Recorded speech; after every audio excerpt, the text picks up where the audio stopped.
ఎలా ఉన్నారు? దేనికి క్యారియర్ తీసుకొచ్చారు? ఈ రోజు మీ పుట్టినరోజా? మనసుని చంపుకుని ఒక మనిషిగా పుట్టినరోజు, అక్కగా చచ్చి ఓ ఆడదానిగా పుట్టినరోజు. ఏంటండి అసలేం జరిగింది?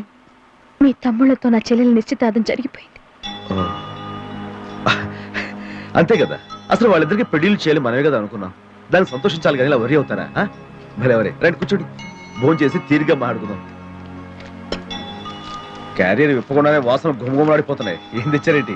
మనసులో అంత బాధ ఉండి కూడా ఎలా మామూలుగా ఉండగలుగుతున్నారు? ఎందుకు ఉండకూడదు?